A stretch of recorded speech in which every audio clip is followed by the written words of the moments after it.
Alors, le Club des femmes entrepreneurs du Sénégal est une association à but non lucratif qui milite pour la valorisation et l'entrepreneuriat des femmes. En effet, représentant 52% de la population nationale, dont la majeure partie est définie par ce vil triangle d'exclusion sociale, de pauvreté et de chômage, nous avons décidé tout simplement de faire éclore le concept du patriotisme économique à travers l'entrepreneuriat. Pouvez-vous nous parler de vos projets et de vos initiatives? Alors, déjà, tout simplement, nous souhaitons toucher cette masse en faisant comprendre notre concept, les 5 points fondamentaux qui représentent notre lutte, qui n'est rien d'autre que le Otu Tagat, qui initie les jeunes à l'entrepreneuriat à travers la formation afin de développer toutes leurs capacités entrepreneuriales. Otu Tabax Jariñu, c'est-à-dire de la conception à la création jusqu'à la réalisation en passant par la maîtrise du projet, parce qu'il est important tout simplement que toute personne qui initie quelque chose soit capable de pouvoir défendre les couleurs et bien entendu expliquer de manière très claire et simple ce qu'elle veut entreprendre. Donc le 3, c'est Otu Yatal, c'est-à-dire tout simplement cette commission qui va nous permettre d'élargir en tendant la main à toutes les structures qui accompagnent les femmes, que ce soit sur le point formation, financement et toutes les structures aussi citoyennes qui défendent les droits des femmes en restant femmes, bien entendu. Le tout dernier point, c'est la commission Sargal, qui n'est rien d'autre que l'hommage que nous allons rendre à toutes ces vaillantes femmes qui ont abattu un travail de titan pendant presque 24 mois, parce que ce n'est pas un projet qui est né hier. Nous avons abattu, bien entendu, sans tambour ni trompette pendant longtemps ce travail-là, et aussi faire cet hommage à ces femmes qui, à l'échelle nationale, travaillent sans tambour ni trompette, parce que toutes les femmes qui sont réellement en train de faire un travail considérable n'ont pas forcément le temps d'être sur Internet ou bien de faire face aux médias pour expliquer toutes les réalisations et leur concrétisation. Mais en parlant de femmes, est-ce que vous pensez aux femmes des exodes? Exactement. Donc c'est la raison pour laquelle nous avons tenu à wolofiser nos concepts pour toucher cette masse, parce que nous sommes conscientes que c'est cette masse-là qui est la cible principale pour nous. Quand on parle de Otu Tagat, quand on parle de Otu Tabax Jariñu, quand on parle de Otu Yatal, quand on parle de Otu Sargal, c'est justement pour qu'elles puissent comprendre que notre objectif, c'est d'abord qu'elles puissent comprendre qu'elles font partie de la société et qu'elles ont aussi une part de concrétisation à faire. Bon, tout wolof, présentation en français. Alors, salam alaikum wa rahmatullah. En français d'abord. Je suis Madame Dia Maïmouna Aminata Diagne, présidente fondatrice du Club des femmes entrepreneurs du Sénégal. Voilà, nga tënk ñu li nga doon wax ci nasaraan nga tënk ñu ko ci wolof. waaw li ma doon wax ci nasaraan rek mooy jigéen jur liggéey jëriñ mooy cëram suñu kuréel bii ñu tëral tey kuréel la boo xamante ni dafay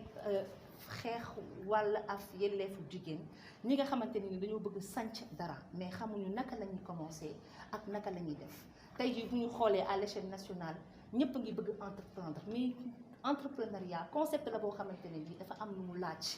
dafa laaj jàngat dafa laaj tàggat dafa laaj aussi ngay saytu saa su ne yow ci li nga bëgg am résultat nga liggéey ci bu baax donc ñun loolu moo ñu tax a jóg pour jàppale jigéen ñi dans la mesure de notre possible à l'échelle nationale. mais nan ngeen façonné traité li nga xamante ne mooy wàllu entrepreneuriat féminin fii ci biir Sénégal. waaw boo xool aussi à l'échelle continentale sax la ñuy wax entrepreneuriat en Afrique bari na mais le plus souvent entrepreneurs yi dañu nekk ci secteur informel donc ñun lu ñu bëgg li ñu tax a jóg mooy tout simplement accompagner leen ba ñu xam ne képp ku ci nekk rek boo amee sa yéene bu baax bu rafet pour mën a jàppale sa dëkk pour mën a jàppale sa gox ak suqali ñi nga xamante ni ñoo la wër il faut nga am ci looy jaar mooy jàngat boobu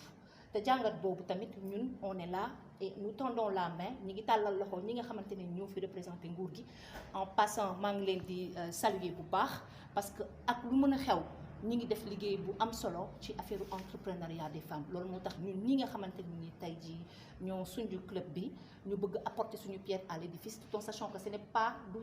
pas la première fois yàgg nañu yëngu ci lii am nañ ci ay résultats car fa tubaab fakal la macha allah lépp lu ñu bëgg rek mooy liggéey fi loo xamante ni ëllëg bu ñu dëddoo nit ñi dinañu bàyyi xel. yaa ngi wax léegi jigéen jàmbaar ca waaro mais est-ce que yéen ngi xalaat jigéen ñi nga xamante ni ñoom ñoo nekk ci exode rural. justement jigéen yooyu sax boo xoolee ñoom ñooy suñu cible principale pourquoi parce que tey jii lancé nañu mais avant suñu lancement sax am nañu ay sollicitation ay jigéen yoo xamante ni ñi ngi ci région yi ñi ngi Kaolack ñi ngi Diourbel ak Tambacounda ñu ñuy xaar ñu ñëw loolu moo tax tey jii dañuy gën a tàllal loxo suñu structure étatique yi nga xamante ni ñoo fi nekkal jigéen ñi ñu mën ñoo jàppale parce que ñun suñu yéene rek la ñu am mais li ci des borom bi subhanahu wa taala moo koy mottali. nga fàttali tur bi. Maïmouna Aminata Diagne, présidente fondatrice du club des femmes entrepreneurs du Sénégal, Madame Dia. Alors, vous avez une question. Juste. J'ai chaud.